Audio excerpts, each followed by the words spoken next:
Halo semuanya, jadi di sini kita akan membahas tentang kerajaan Pajajaran, dimulai dari terbentuknya atau berdirinya kerajaan tersebut sampai ia runtuh. So, let's go.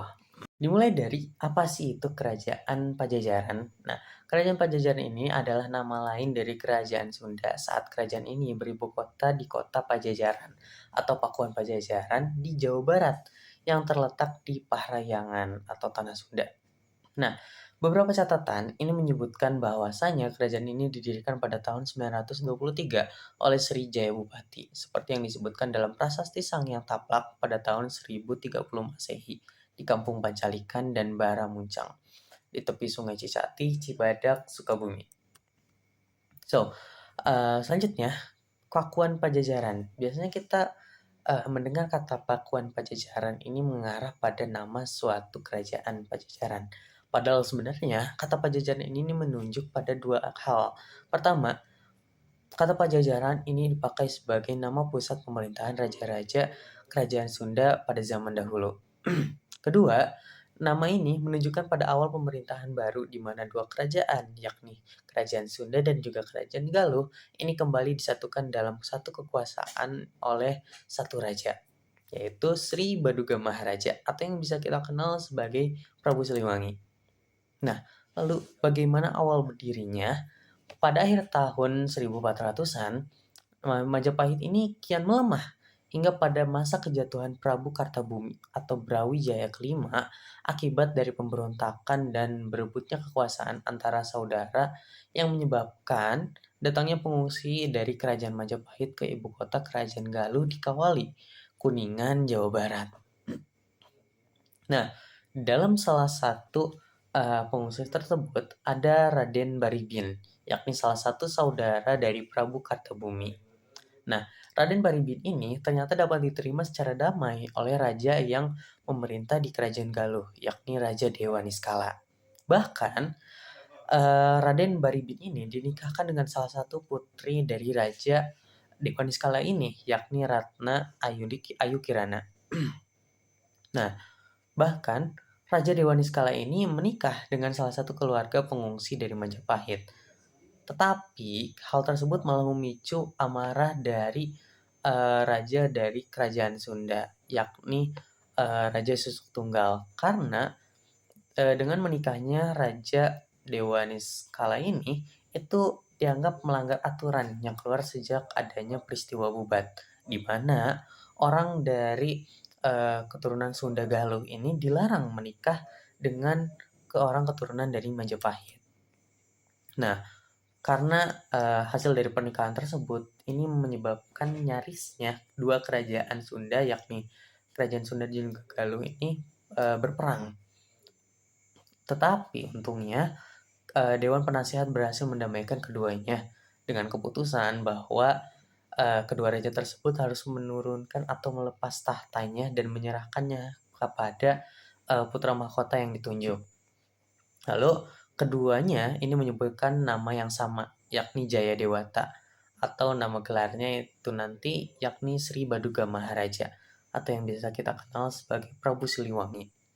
Ia pun mulai memerintah di Pakuan Pajajaran pada tahun 1482 setelah ia dipilih oleh kedua raja tersebut sebagai penerus dari kerajaan Sunda dan juga Galuh.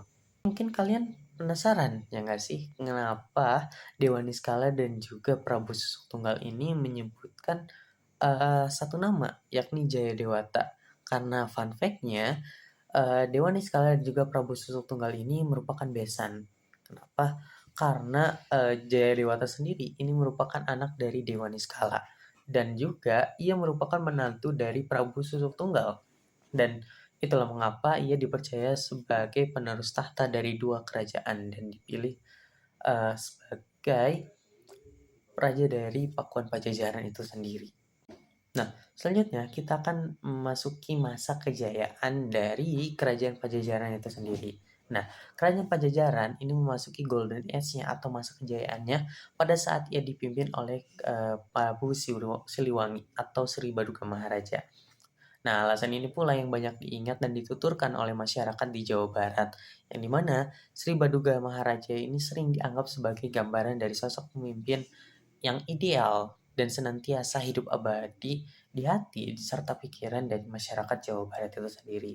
Nah, pembangunan Pajajaran di masa Sri Baduga Maharaja ini menyangkut seluruh aspek kehidupan. Tentang pembangunan spiritual ini dikisahkan dalam cerita Parahyangan. Dan juga mungkin kita penasaran apa sih gitu kan karya-karya besar yang berhasil dihasilkan dari Sri Baduga Maharaja pada saat masa keemasan dari kerajaan Pajajaran itu. Pertama, di sini ia membuat telaga besar yang bernama Maharena Wijaya. Dia tuh gunanya untuk melakukan menambah pertahanan serta membantu irigasi sungai yang ada di kerajaannya. Nah, selain itu juga di sini dia membuat jalan yang menuju ke ibu kota Pakuan dan Wonogiri, memperteguh ibu kotanya, lalu memberikan desa pendidikan kepada semua pendeta dan pengikutnya untuk menggairahkan kegiatan agama yang menjadi penuntun kehidupan rakyatnya. Lalu kemudian dia membuat kabihajian atau kaputren, lalu kesatriaan yakni asrama prajurit, lalu ada pagelaran, ini tuh macam-macam formasi tempur. Lalu ada pamingtonan, yaitu tempat pertunjukan. Nah, lalu dia juga memperkuat angkatan perang, serta terakhir ia mengatur pemungutan upeti dari raja-raja bawahan dan menyusun undang-undang kerajaan. Terakhir, kita memasuki runtuhnya kerajaan Pajajaran. Nah, kerajaan Pajajaran ini runtuh pada tahun 1579 di masa kepemimpinan Ragamulya akibat serangan kerajaan Sunda lainnya, yaitu oleh Kesultanan Banten.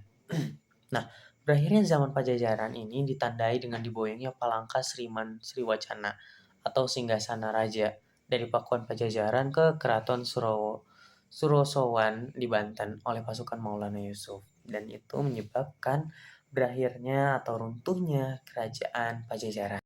Kerajaan Pajajaran itu sebenarnya nama backingnya aja. Nama aslinya ialah Kerajaan Sunda. Terdiri dari tahun 1030 Masehi sampai 1570 Masehi. Jadi kurang lebihnya 5 abad mereka eksis dan lumayan lama. Nah, pusat pemerintahannya itu namanya Pakuan Pajajaran, dan lokasi Pakuan ini ialah what do you think? Yes, Bogor, Jawa Barat.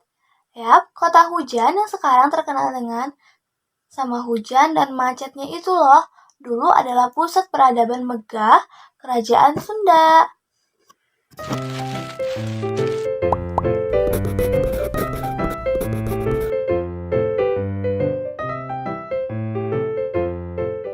Ini kita punya naskah kuno yang namanya Bujaga Manik. Isinya tuh deskripsi perjalanan. Di situ ditulis ibu kota Pajajaran letaknya dan diapit oleh dua sungai yang sejajar. Sungai timur yang namanya Ciliwung, yang di barat namanya Cisanden. Mana bacanya? Dua sungai ini masih ada sampai sekarang. Dan itu persis banget sama kondisi geografis kota Bogor. Terus ada bukti fisiknya juga, namanya prasasti Batu Tulis. Ditemukan di daerah Batu Tulis, Bogor Selatan. Prasasti ini menyebut secara gamblang nama Pakuan Pajajaran dan nama rajanya ialah Sri Baduka Maharaja atau Prabu Siliwangi.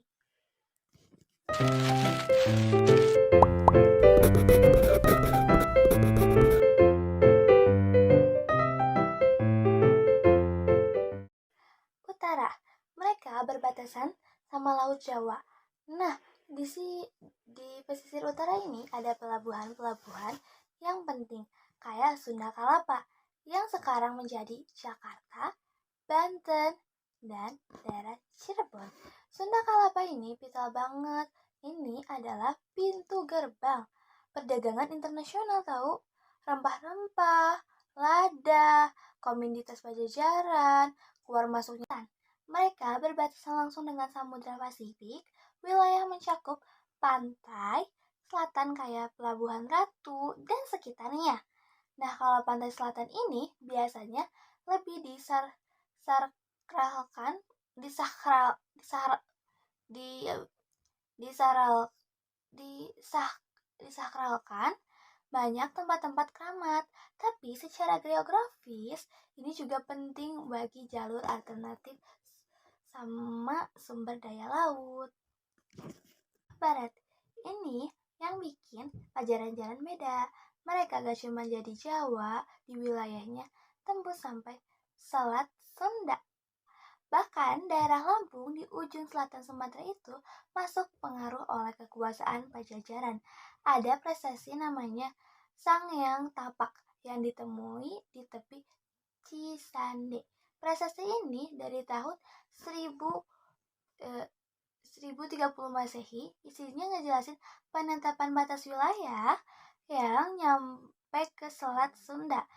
Jadi mereka literally menguasai jalur strategis antara laut dan samudra. Batas wilayah timur. Mereka punya batas alam yang tegas, yaitu Sungai Cipamali. Kalau sekarang bisa disebut Kali Brebes dan Sungai Cilosari. Sungai ini bukan cuma batas geografis saja, tapi juga batas budaya. Orang-orang ngebedanya kayak gini.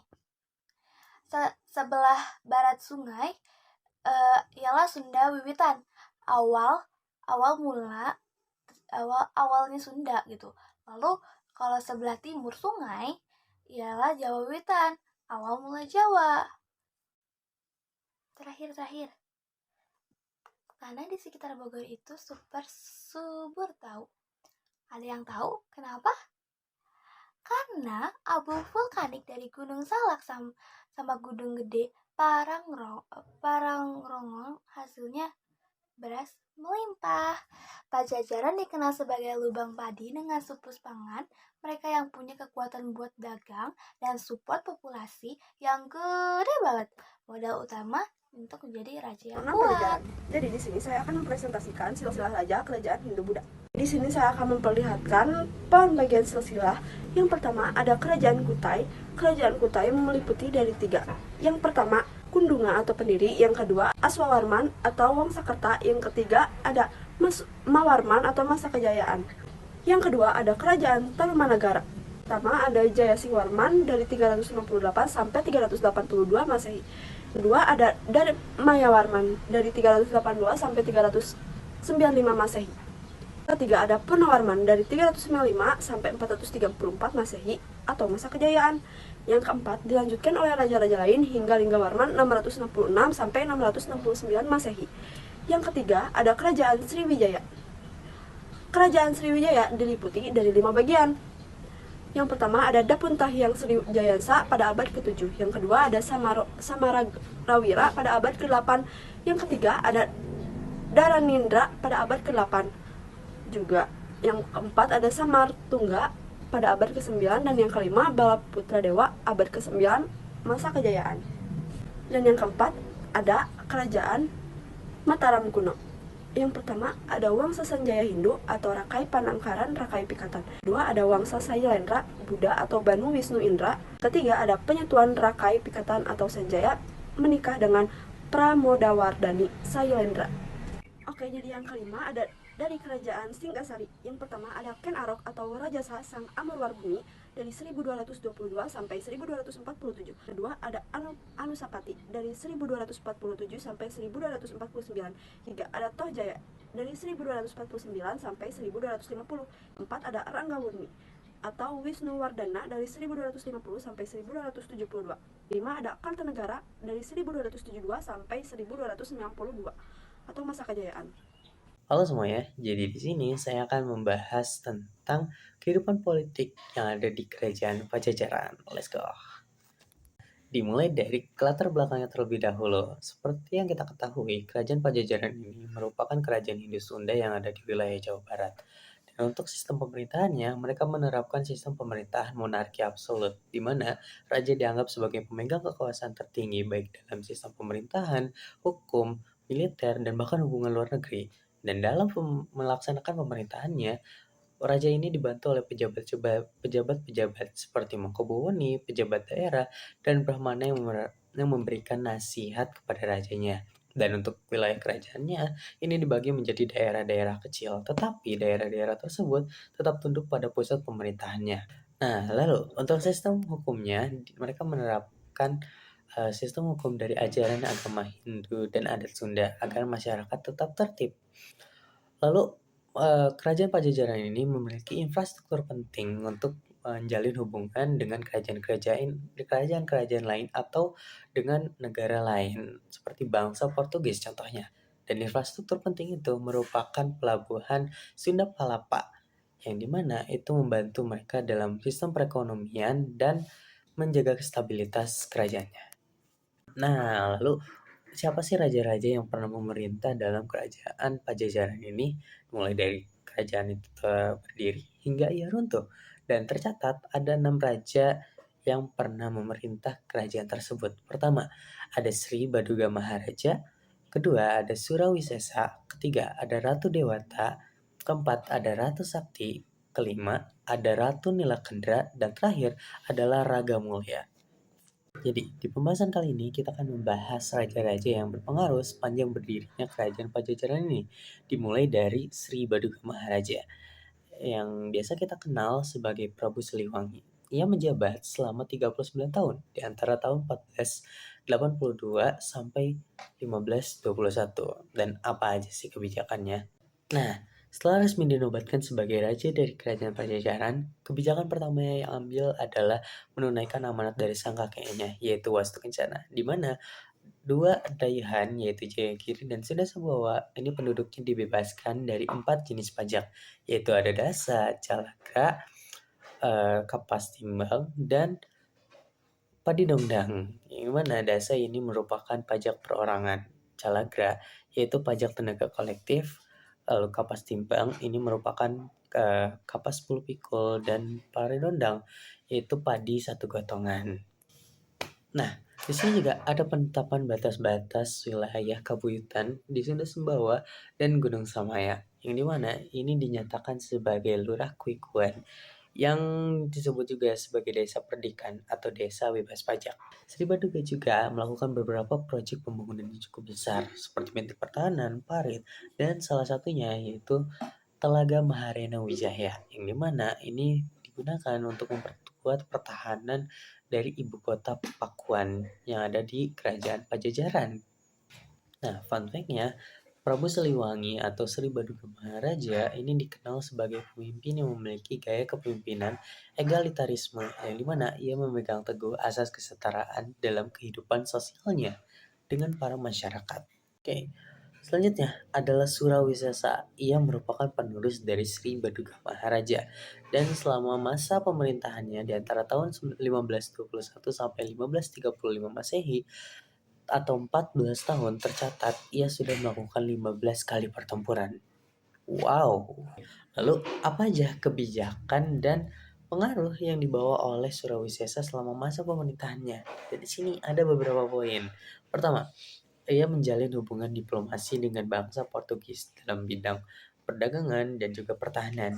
Di bidang pertahanan, Surawisesa melakukan perjanjian dengan bangsa Portugis di mana mereka membantu dalam pendirian benteng di daerah Banten dan juga Kalapa. Ada banyak peristiwa seperti huru-hara yang ada di daerah pesisir, adanya pengkhianatan, dan pertempuran yang berlangsung cukup lama selama 5 tahun antara kerajaan Pajajaran dan kerajaan Demak Cirebon. Surawisesa ini mengadakan perjanjian damai antara kerajaan Pajajaran dengan kerajaan Demak Cirebon. Setelah wafat ayahnya yaitu Sri Baduga Maharaja selama kurang lebih 12 tahun, Surawisesa membangun prasasti batu tulis yang ditujukan untuk legitimasi dan penghormatan terhadap ayahnya tersebut. Pengaruh yang diberikan oleh Surawisesa. Nah, selain ia dikenal sebagai raja dari kerajaan Pajajaran, ia juga berperan dalam bidang politik internasional antara kerajaan Pajajaran dan bangsa Portugis. Selain itu juga, ia dianggap sebagai simbol perlawanan Pajajaran terhadap ekspansi eksternal dari pesisir. Lalu, masa pemerintahannya ini menandakan awal dari kemunduran wilayah yang terjadi di kerajaan Pajajaran. Selanjutnya adalah Ratu Dewata. Ia memimpin antara tahun 1535 sampai 1543, menggantikan ayahnya Surawisesa. Nah, berbeda dengan ayahnya Surawisesa yang dikenal sebagai panglima perang yang perkasa dan juga pemberani, sosok Ratu Dewata ini dikenal sebagai seorang yang alim dan taat agama, tetapi cenderung abai terhadap urusan militer yang ada di kerajaan. Masa pemerintahan Ratu Dewata ini dianggap sebagai awal mula dari kehancuran kerajaan Pajajaran. Mengapa demikian? Karena perjanjian antara Cirebon dan juga kerajaan Pajajaran ini masih berlaku di masa pemerintahan Ratu Dewata ini sendiri. Tetapi ia sendiri lupa bahwa ia merupakan tonggak negara dan ia harus siaga. Sementara ia sendiri kurang memahami seluk-beluk politik dalam kerajaannya. Nah, lalu selanjutnya ada Hasanuddin dari Banten yang secara pribadi sebenarnya dia kurang setuju dengan perjanjian damai antara kerajaan Pajajaran dan juga Cirebon. Akan tetapi, ia harus patuh atas siasat dari ayahnya tersebut. Nah, Hasanuddin ini diam-diam ia membentuk suatu pasukan khusus yang dapat bergerak dengan cepat. Nah, lalu di masa pemerintahan Ratu Dewata ini terjadi serangan dadakan terhadap ibu kota Pakuan yang ada di Kerajaan Pajajaran. Nah, walaupun musuh ini gagal dalam memasuki benteng pertahanan dari Kerajaan Pajajaran ini, tetapi menyebabkan dua senopati gugur pada saat penyerangan tersebut. Pada masa pemerintahan Ratu Dewata ini, banyak kritik yang tertuju terhadap dirinya, yang dimana sikap alim dan juga rajin bertapa ini dianggap kurang sesuai dengan norma yang ada pada zaman itu, karena seharusnya raja dapat memerintah dengan baik, dan kegiatan tapa berata ini seharusnya ia lakukan setelah ia turun tahta, seperti yang dilakukan oleh buyutnya yang terdahulu, yaitu Wastu Kencana. Dan menurut para penulis keparahyangan, sikap alim dan juga rajin bertapa ini disebabkan karena ia ingin lari dari kenyataan bahwa kerajaannya ini mulai melemah semenjak dia memimpin pemerintahan di kerajaan tersebut. Terakhir adalah Raga Mulya atau Prabu Surya Kencana. Ia merupakan raja terakhir dari kerajaan Pajajaran di wilayah pelariannya di Pulau Sari, Banten. Nah, runtuhnya kerajaan Pajajaran ini ditandai dengan diboyongnya Palangka Seriman Sriwacana, yaitu tempat duduk di kala seorang raja ini dinobatkan. Jadi setelah diboyong itu oleh kerajaan dari Banten, maka penobatan raja di kerajaan Pajajaran ini sudah tidak bisa lagi dan runtuhlah kerajaan tersebut. Pada masa kejayaan kerajaan Pajajaran, kerajaan ini memiliki kondisi ekonomi yang cukup baik sehingga rakyat hidup makmur dan sentosa. Pada saat itu, kerajaan Pajajaran ditopang dari penjualan berbagai hasil dari pertanian. Akan tetapi, penghasilan terbesar yang menjadi komoditi utama ekspor kerajaan Pajajaran ialah lada. Selain itu, pada masa dahulu, kerajaan Pajajaran memiliki 6 pelabuhan dan itu sangat membantu pertumbuhan sektor ekonomi bagi kerajaan. Berbagai kebutuhan primer, sekunder, dan tersier tersedia di pelabuhan tersebut. Pada era Raja Sribaduga Maharaja, pelabuhan adalah jantung ekonomi kerajaan sehingga ia menjaga kedaulatannya. Assalamualaikum warahmatullahi wabarakatuh. Saya di sini akan mempresentasikan budaya dari kerajaan Pajajaran. Yang pertama ada agama dan kepercayaan. Agama Hindu, khususnya Siwa, menjadi agama resmi kerajaan. Meskipun demikian, kepercayaan asli masyarakat Sunda yaitu Sunda Wiwitan tetap lestari dan berjalan harmonis, mencerminkan toleransi beragama yang kuat.